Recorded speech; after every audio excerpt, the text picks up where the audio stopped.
Olá pessoal, vamos na aula de hoje falar um pouco sobre a guerra da Ucrânia. Então, quais são os principais pontos para entendermos a guerra da Ucrânia? Veja bem, ao falarmos de geopolítica, conflitos internacionais, temos que nos basear em alguns princípios, como por exemplo, lembrarmos que a geografia física, ela interfere muito no comportamento dos países e como que eles se desenvolveram enquanto potências econômicas e políticas ao longo dos séculos.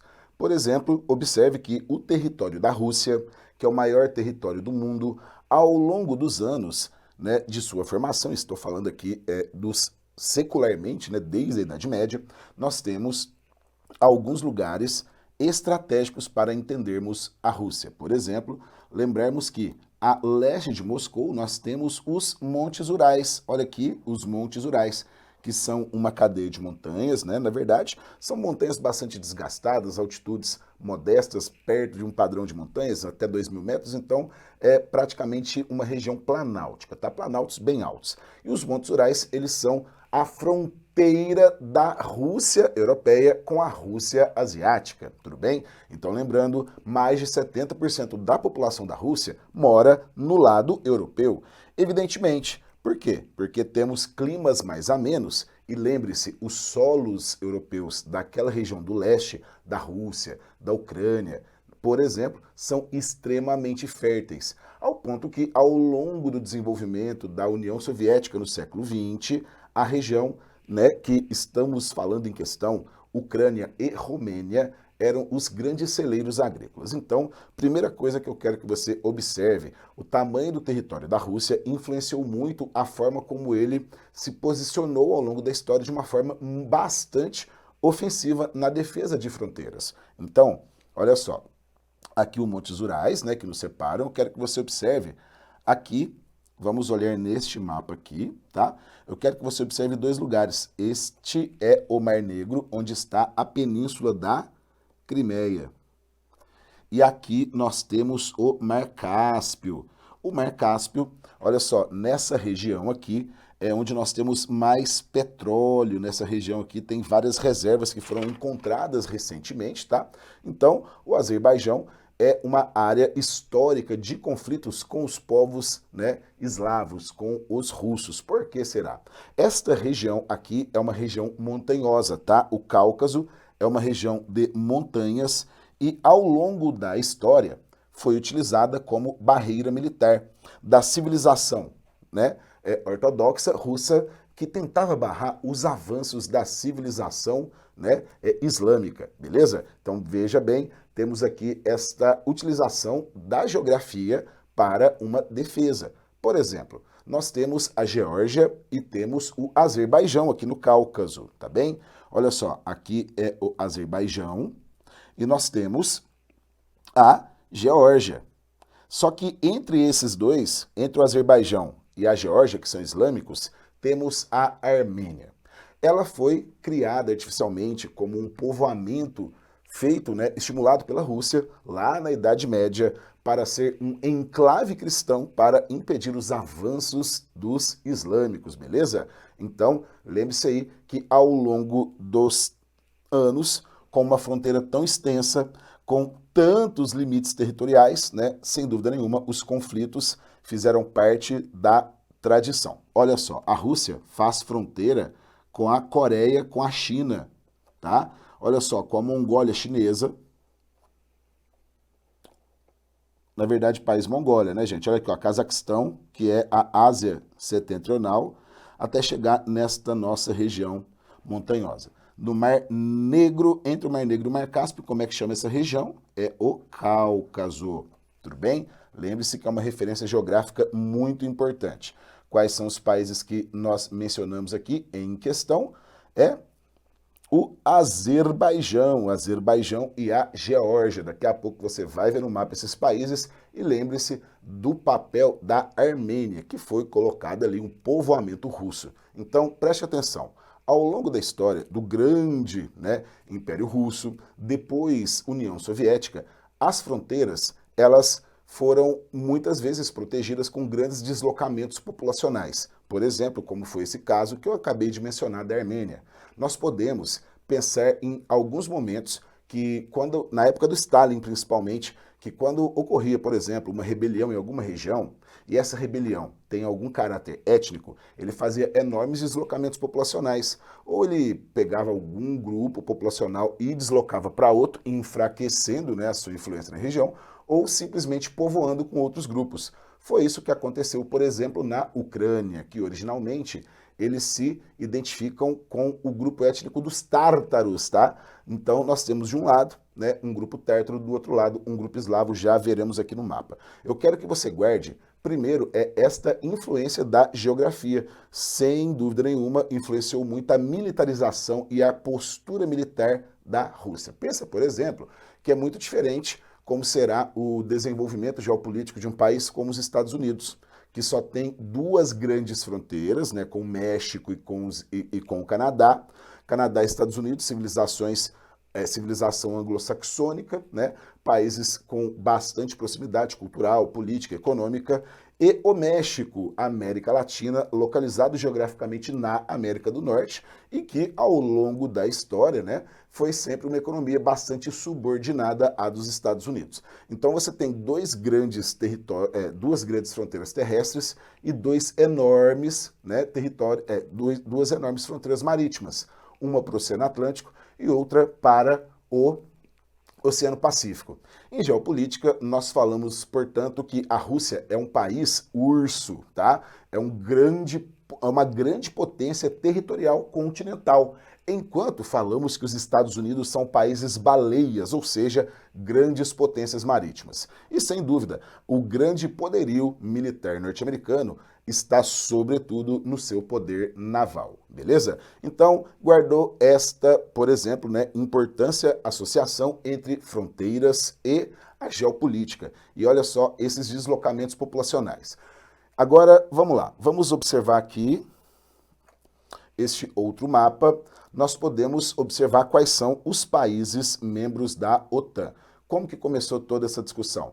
A partir do momento em que a Ucrânia foi, né, negociar a entrada na OTAN. Então, sem entrar agora em pormenores, eu quero que você observe as lógicas gerais, menos factuais, como que nós temos um equilíbrio de poder nessa região. A Rússia, ao longo dos séculos, ao longo da história, sempre controlou esta região da Europa, que corresponde ao leste europeu, que dentro da Europa é a região dos Balcãs, tá? Península Balcânica, também iremos identificar mais pormenorizadamente no próximo mapa. Então, se você quer, inclusive, algumas aulas, algumas dicas sobre alfabetização geográfica, ou seja, identificarmos os mapas onde estão os grandes acidentes geográficos, identificar os países, comenta aqui que aí nós podemos preparar uma aula justamente para tentar eliminar esse tipo de dificuldade, tá? Então, eu quero que você observe que os membros da OTAN são todos países da civilização ocidental, tá? Então, quem são os países da civilização ocidental? Aqueles que possuem uma cultura derivada da expansão do capitalismo europeu, então lá no século XV e XVI, então América Latina e América Anglo-Saxônica, tá? Então América Anglo-Saxônica, Canadá, Estados Unidos, e do México até Argentina, América Latina.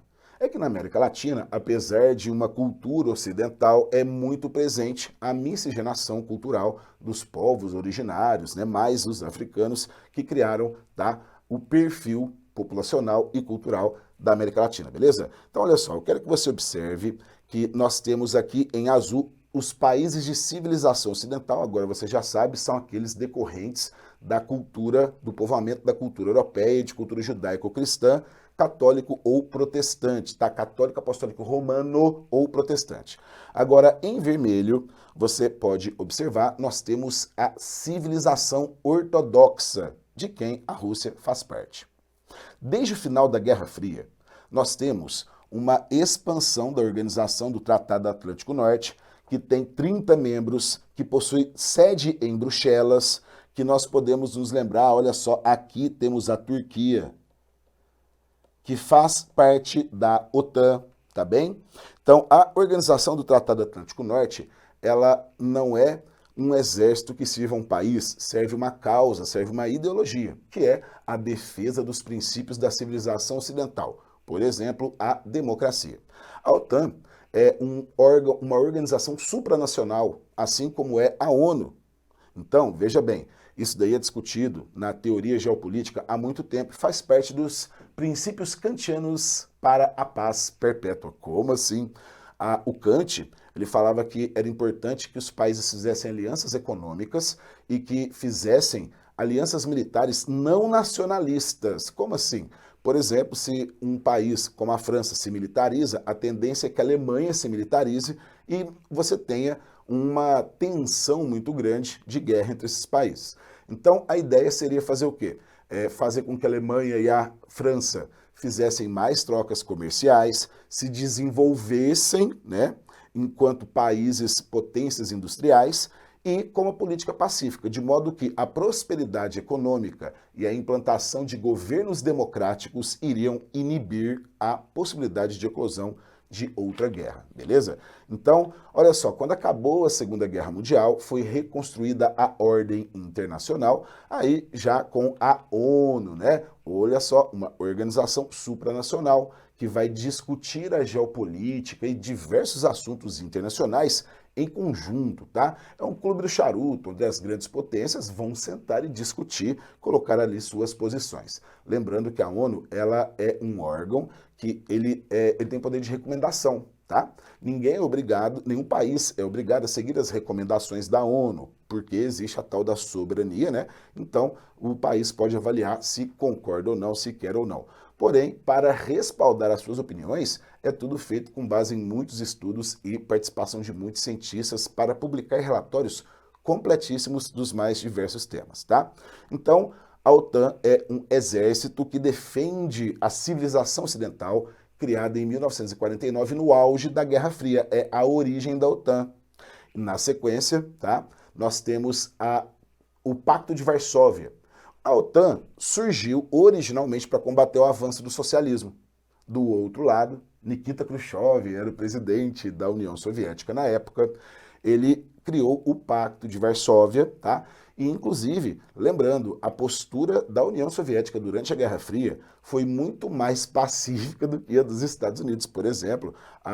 Lembrando que a Rússia, né, na época, a União Soviética, o governo de Moscou, não apoiou o programa militar nuclear da China. Olha só as tretas do passado, influenciando hoje. Então, olha aí, nós temos os países ocidentais, aqui nós temos a Rússia de civilização ortodoxa, e entre essas duas grandes civilizações temos a Ucrânia. Portanto, nós podemos chamá-la de um país tampão. O que é um país tampão? É um pequeno país em meio a duas grandes potências, está justamente no meio da área de tensão, no meio da área de conflito. E, por exemplo, se acontece uma guerra e alguém for anexado, por exemplo, são os primeiros a serem prejudicados. Aqui eu quero que você perceba que a Ucrânia ela está no meio do caminho de duas grandes civilizações. Então, estamos falando de limites civilizacionais que sempre tendem a ser algumas regiões tensas, tá? E olha só, vamos agora observar o nosso próximo mapa. Aqui podemos ver a posição geográfica da Ucrânia em relação ao território soviético.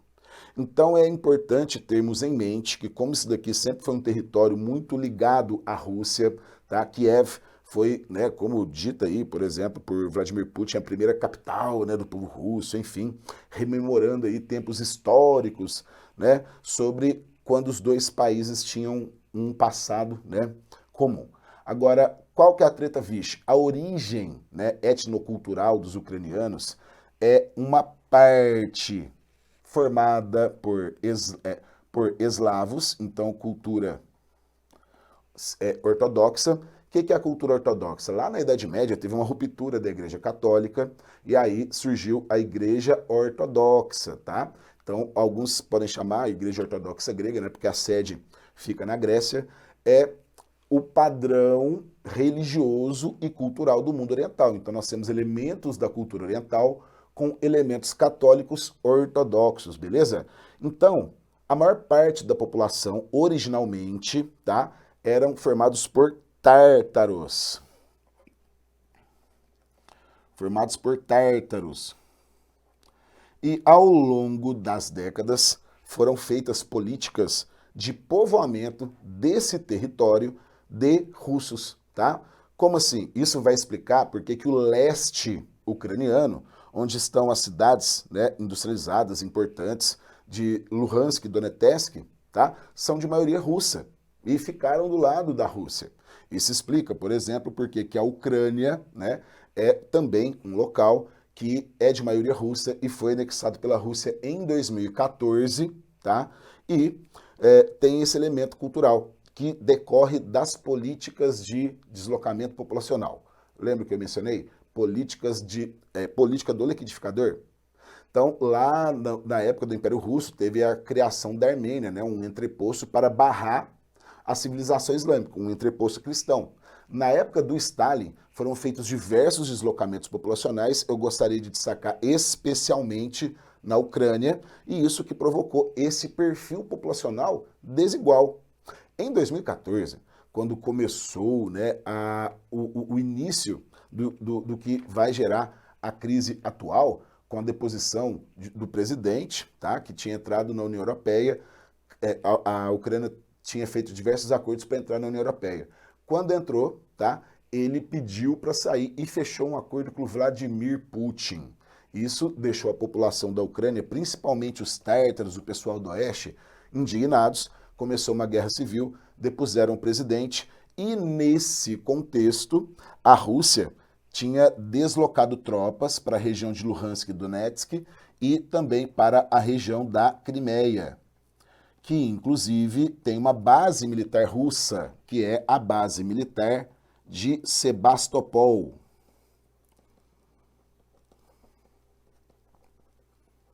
Base militar de Sebastopol. Então, olha só, essa região sempre foi uma área controlada pelos russos e tem uma população russa muito grande e, culturalmente, a Ucrânia tem cultura ortodoxa. Então, naquele mapa anterior, né, nós podemos ver que a Ucrânia agora, então, está aí num centro de disputa da civilização ortodoxa com a civilização ocidental e está ali no meio o nosso país tampão, beleza? Então, esta geografia, esta posição relativa é muito importante para você entender a visão que os russos têm, tá, desse território da Ucrânia. Em 2014, quando ocorreu, né, uma guerra civil entre 2012 e 2014, foi finalizado com a anexação da Crimeia. Então, anota isso, que em 2014 rolou a anexação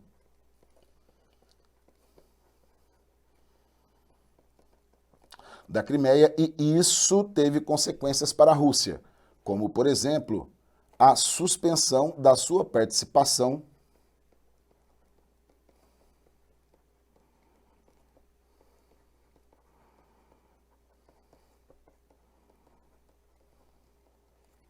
no G8. Quem que era um G8? O grupo das 7 maiores economias, tá? Mais a Rússia. Então era o G7 mais a Rússia.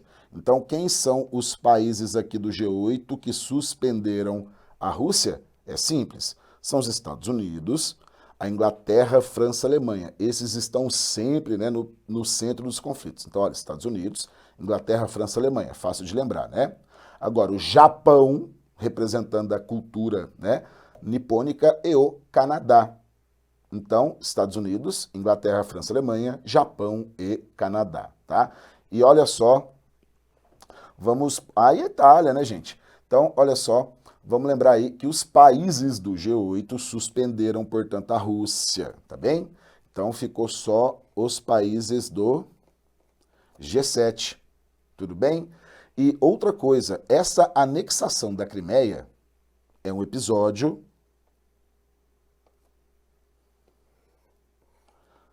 que não foi reconhecido na época pela ONU.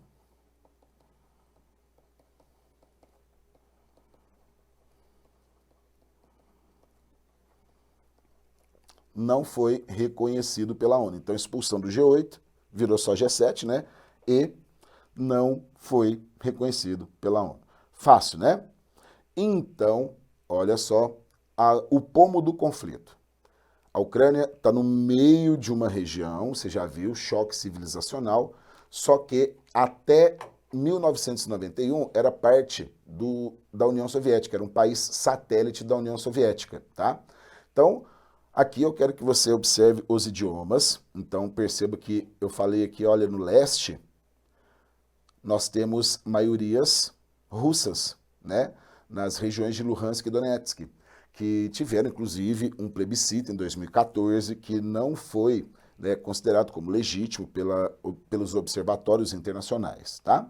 E aqui está a Crimeia.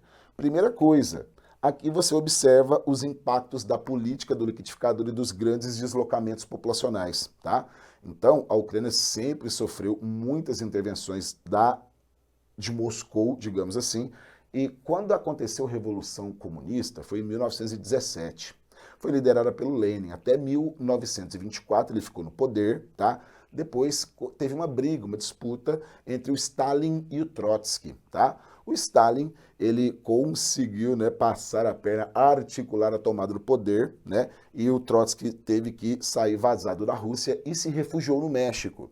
E aí o Stalin mandou a KGB para assassinar o Trotsky lá no México, porque ele era um cara que ainda participava da política russa, através de cartas, e era uma possível sucessão. Enfim, em meio a toda essa treta interna, subiu ao poder o Stalin, que ficou conhecido por ser um genocida, né, que fez várias práticas terríveis, né, em termos de geopolítica, entre elas esses enormes deslocamentos populacionais, e especialmente na Ucrânia foi muito falado aí o Holodomor, que foi uma grande fome que aconteceu entre 1932 e 33, era o governo do Stalin, né? Então aconteceu essa fome que matou milhões de ucranianos, que poderia ser evitada de acordo com a maior parte dos especialistas, por isso, inclusive, é lido como uma política de limpeza étnica, tá?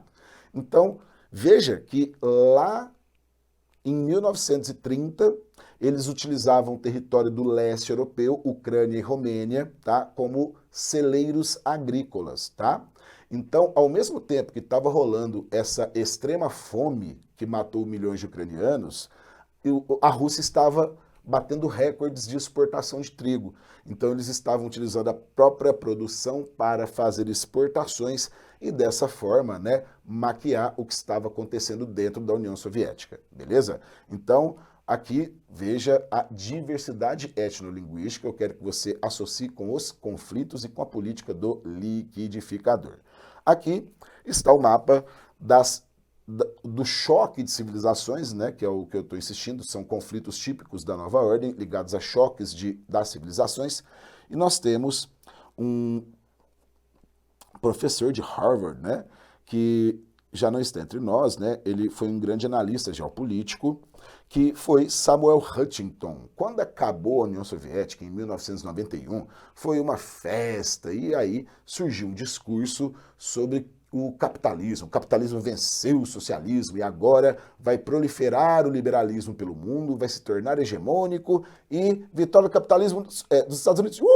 Mas calma, nessa época todo mundo está falando, olha, eu acho que a maioria dos conflitos agora vão diminuir no mundo, porque depois da Segunda Guerra Mundial até 91, quase todos os conflitos estão relacionados, né, ou a estados nacionais em formação, que é o caso de Israel e Palestina, os povos curdos, tá? Que aí eu já vou mencionar quando nós falarmos aí da entrada da Finlândia e da Suécia na OTAN. Olha que coisa. Então, eu quero que você olhe aqui esse mapa que fala os choques depois da Guerra Fria. Os otimistas falavam, vão acabar, né? Só que aí veio o Samuel Huntington falando, não, cara, vocês estão otimistas demais, vamos pôr o pé no chão. Ele é um pragmático político, fala, os conflitos não vão diminuir e, em outra medida, eles irão até aumentar em algumas circunstâncias, né? Porque o Samuel Huntington fala que agora não teremos esses conflitos como foram na Guerra Fria, Revolução Chinesa, Revolução Cubana, Guerra do Vietnã. Agora, pós queda da União Soviética, os conflitos iriam ser de ordem cultural. Por isso, os choques de civilização. E ele divide aqui em 9 civilizações, né? Olha, vamos ver, 1, 2, 3, 4, 5, 6, 7, 8, 9 civilizações. E aí, eu quero que você dê uma sacada. O Conselho de Segurança da ONU, vamos lembrar quem que é o Conselho de Segurança da ONU? São 5 países que participaram aí da vitória, né? Foram os aliados da Segunda Guerra Mundial. Quem são? É o FEIUC, quem que é? França, Estados Unidos, Inglaterra, tá? China, tá? E China, França e China. Então, lembra aí do FEIUC. Presta atenção numa coisa. França, Estados Unidos, Inglaterra, URSS e China. Então, quando acabou a Segunda Guerra Mundial, eles foram os países fundadores da ONU e são parte do Conselho de Segurança. Que é isso? Há uma Assembleia Geral da ONU, em que todos os países reconhecidos têm direito a voto, e aí as decisões vão para o Conselho de Segurança, o núcleo duro, o que é composto aí por esses 5 países, que têm poder de voto e veto.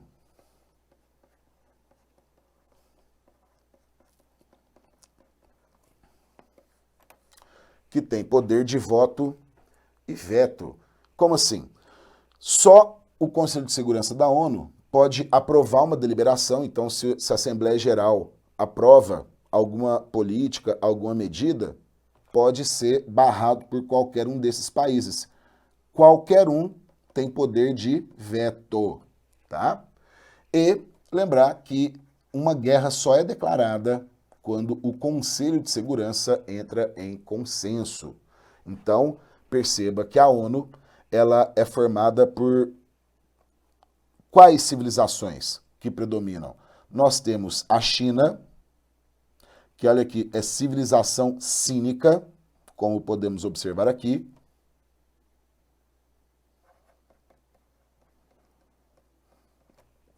A URSS, né, que não existe mais, então hoje a Rússia é aqui uma civilização ortodoxa,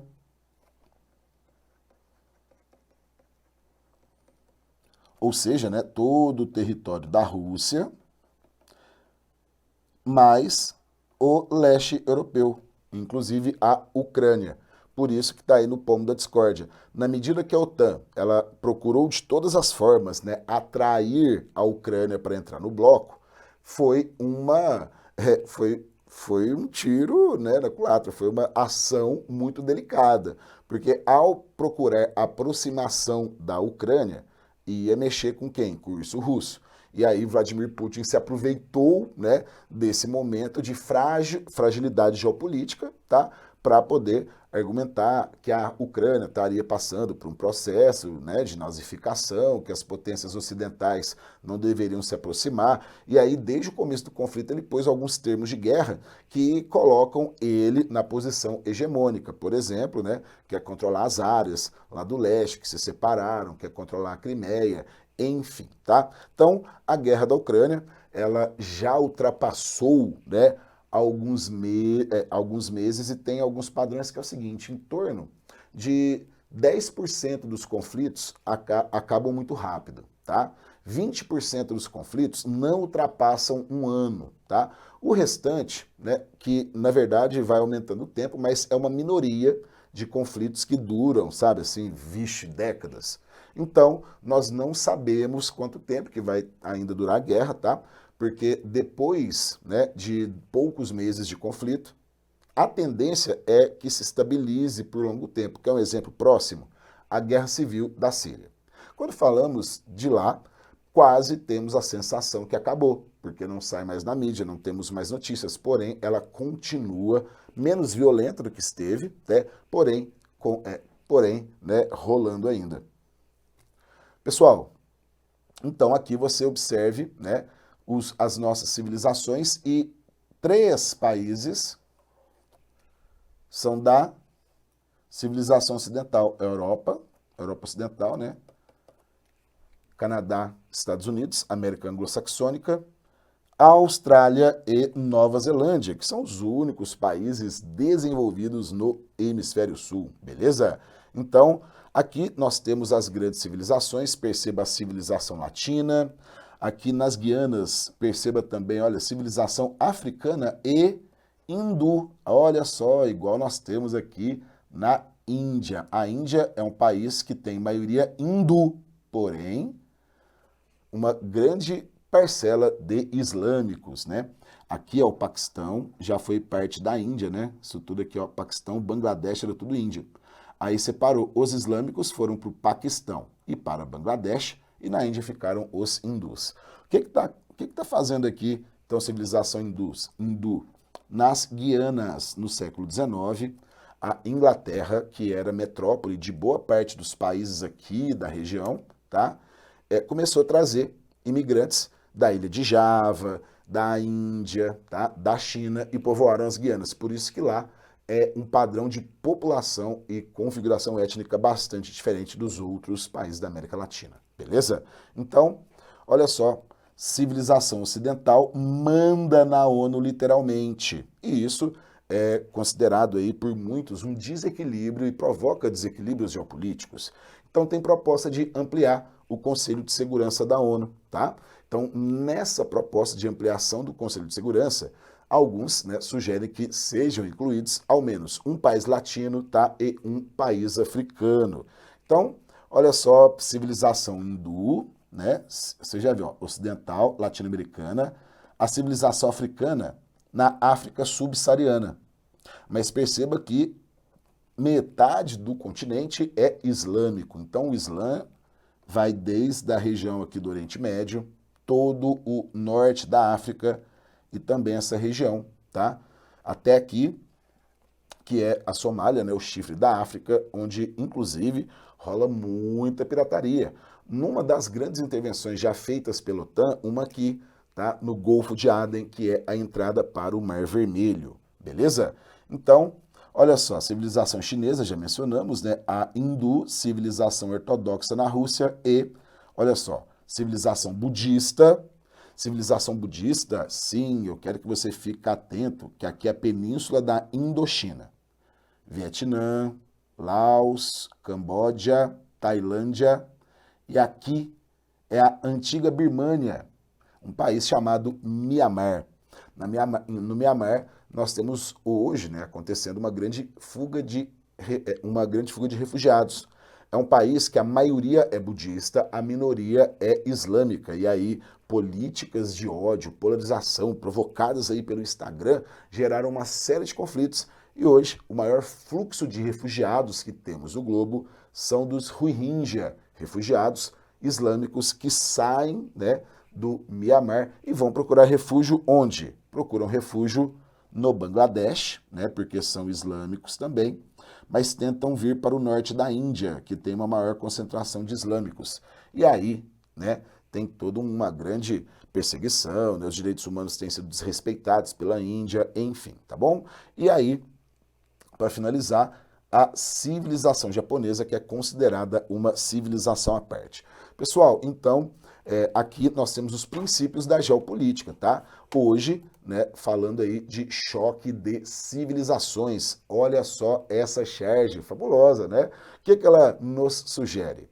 Sugere a disputa entre o grande urso russo e, de um lado, né, os Estados Unidos, caracterizados aí como Tio Sam, e a velha Europa, o velho mundo. Então, tá aí o urso russo, né, colocando as suas garras sobre a Ucrânia. Então, nós temos um choque de civilizações e uma disputa civilizacional que expressa-se através da OTAN e, claro, das forças russas agora, tá bem? Então, lembrando, observem as posições relativas. Aqui é a Crimeia, aqui é o Mar Negro.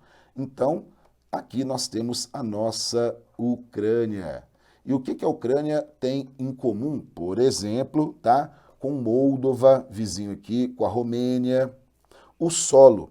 Então, você pode se lembrar que na época do planejamento soviético, que tinham grandes deslocamentos populacionais, a época do Holodomor, que o Stalin matou os ucranianos de fome, era uma época de planejamento e a Ucrânia produzia.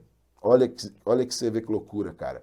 Romênia e Ucrânia são celeiros agrícolas, hoje, né, no sentido que produzem bastante, tem muita fertilidade, e na época do planejamento soviético, comunista, era uma região que, além de deslocar pessoas, eles quase que exclusivamente utilizavam para a agropecuária, especialmente cultivos de trigo. Por quê? Primeiro, o clima é ameno e, portanto, né, muito melhor para a prática da agricultura. Agora, um baita diferencial que pode pegar alguém despreparado na prova é o nome do solo dessa região, que é um dos mais férteis do mundo, que é o solo negro, também chamado de solo Chernozem, tá? Que é um solo tipicamente encontrado em regiões de pradarias, que são formações, né, herbáceas de gramíneas, e ao longo dos milênios, gramínea morre gramínea, né, e vai acumulando até formar uma grossa camada de matéria orgânica que dá, inclusive, esse aspecto escuro. Beleza? Então, para podermos fechar, lembre aí, né, da Grande Fome, em 32 a 33, o Holodomor. Lembre-se do solo Chernozem, e que a planificação soviética fazia da região do leste europeu um grande celeiro agrícola, tá? E a política do liquidificador vai ajudá-los a compreender um pouco melhor a diversidade étnica que você tem na Ucrânia e por que nós temos tantos conflitos de identidade depois que acabou a União Soviética, quando acabou a Guerra Fria. Como Samuel Huntington tinha falado, os conflitos não vão acabar, eles vão mudar de perfil e deixaram de ser relacionados a causas capitalistas ou socialistas e passaram a ser essencialmente conflitos ligados a nacionalismos, guerras civis, movimentos separatistas e atividades terroristas. Esses são os grandes conflitos da nova ordem, tá? Então, lembra aí da antiga política do liquidificador feita pela União Soviética e antigamente também pelo Império Russo, e lembrar que ali é um país tampão, olha só, a Ucrânia é um país tampão numa região de limites entre civilizações. E lembra que proliferaram que tipo de conflitos? Separatistas e nacionalistas. Dê exemplos. Quando acabou a União Soviética, o leste europeu, o Cáucaso, passou por grandes conflitos. Por exemplo, a fragmentação territorial da ex-Iugoslávia. Na década de 90, guarda que isso daqui é um tema interessantíssimo, porque quando acabou a Guerra Fria, o antigo Pacto de Varsóvia, que era o bloco soviético para combater o avanço do capitalismo, foi desfeito. Porém, continuou a OTAN, firme e forte, porque, né, na verdade, o que foi feito é um redirecionamento tático da organização militar, que após o final da União Soviética, passou não só a defender os princípios da civilização ocidental, agora pontualmente combater guerras civis e terrorismo. Então a OTAN tem um papel decisivo no combate a guerras civis e terrorismo. Por exemplo, na década de 90, durante as guerras civis, né, que levaram à dissolução desse bloco, na Sérvia, o país que herdou, né, a estrutura política administrativa, né, capacidade militar da antiga Iugoslávia, começou a fazer massacres étnicos, porque lá é uma colcha de retalhos de diversidade étnica, que data de milhares de anos, né? Era uma rota da época das cruzadas, a civilização islâmica chegou por ali. Então, você tem mais ou menos 1.200 dialetos falados em toda a Rússia, tá? Então é importante você se lembrar que a Rússia, ela tentava russificar todo mundo e não deixar você ter a sua cultura. Quando acabou a União Soviética, proliferaram o quê? Grupos falando, nós queremos nossa cultura de volta, nós não somos russos, queremos a independência. Por exemplo, nós somos tchetchenos, não somos russos. A Chechênia é um território que fica lá naquelas montanhas do Cáucaso, que eles querem ser independentes. No entanto, né, a Rússia não permite, né, que eles se separem. E quando acabou a União Soviética, já tivemos duas guerras, a Guerra da Chechênia e essas guerras que fragmentaram a Iugoslávia. Aqui, lembre-se que foi a primeira grande intervenção da OTAN sem estar no combate ao comunismo, beleza? Então agora você já sabe, isso daqui você decora, que os conflitos da nova ordem mundial são terrorismos, nacionalismos e conflitos étnicos de todas as ordens. E claro, guardar o conceito de choque de civilizações de Samuel Huntington, que fala, né, que os conflitos na nova ordem são especialmente de ordem cultural. Beleza? Agora, só para nós fecharmos aqui esse tópico nacionalismos, por exemplo, você sabe de terrorismo, que é um dos grandes problemas internacionais, fundamentalismo. Depois de 20 anos da ocupação dos Estados Unidos, né, lá no Afeganistão, foi a retirada das tropas da administração pública norte-americana e o retorno do Talibã. Olha só, terrorismo. Durante a Guerra Civil da Síria, surgiu o Estado Islâmico, o mais violento grupo terrorista do mundo, até então, né? E aí, olha só, tudo terrorismo, né? Muito ligado a fundamentalismos religiosos, fundamentalismo islâmico especialmente, o grupo terrorista lá na África, Boko Haram, beleza? Agora, falando de conflitos nacionalistas, essa fragmentação territorial da antiga Iugoslávia e os conflitos na região do Cáucaso, beleza? Olha só, a Finlândia, tá? E a Suécia, observem aqui no mapa, né? A Finlândia e a Suécia, com medo dos avanços de Vladimir Putin sobre a Ucrânia e a ameaça que significa a tentativa de anexação da Ucrânia, tá? Coloca em risco todo o leste. Então, Estônia, Letônia e Lituânia, né, que são da OTAN, elas já estão com as antenas ligadas, até a Polônia está com a antena ligada, especialmente a Finlândia. Guarde que até agora, Finlândia, Suécia e Noruega adotavam uma política de neutralidade, tá? Faziam uma política de neutralidade. Por quê? Cara, é muito mais fácil eles tentarem se colocar numa posição neutra do que tentarem se militarizar, porque essa é guerra toda hora, muito constante, eles dependem do gás russo, que esse que é um dos grandes temas da geopolítica ligados à consequência dessa guerra, que nós discutiremos em outros encontros, tá bem? Então, foi anunciado, tá, que oficialmente o pedido de entrada da Suécia e da Finlândia na OTAN. E adivinhe, quem foi contra? A Turquia. Olha só, guarda isso. Por que será que a Turquia foi contra a entrada da Suécia e da Finlândia na OTAN? Olha só, lembra que a Turquia tem uma parte na Europa, 7%, então ela tenta sempre entrar na União Europeia e nunca é aceita, tá? Não cumpre os requisitos de ser uma democracia, exigência participar da União Europeia. E a Turquia é pertencente à OTAN. Então veja só que coisa, né? Não serve para entrar na União Europeia, né, no bloco econômico, mas enquanto estratégias militares serve bloco aliado. Inclusive, se a OTAN faz uma invasão, é o país mais próximo da região de instabilidade que opera essa invasão. Então a Turquia e os soldados turcos, né, que participariam, no caso ali, de uma movimentação, uma operação da OTAN nesta região. A Turquia se pronunciou, né? E o Erdogan, o chefe de Estado, ele falou, não, somos contra. Por quê? Porque nós achamos, né, que Helsinki e Estocolmo, olha só, Helsinki, capital da Finlândia, Estocolmo, capital da Suécia, né? Os lugares glaciais, onde ocorrem as auroras boreais. A Turquia falou, sou contra e não vou aprovar para que eles entrem na OTAN. Por quê? Na Turquia, há um grupo, né, que eles consideram terroristas curdos, e aqui é outro grande conflito. Há um projeto de construção de um país chamado Kurdistão, olha só, gente, conflitos nacionalistas, desde a Primeira Guerra.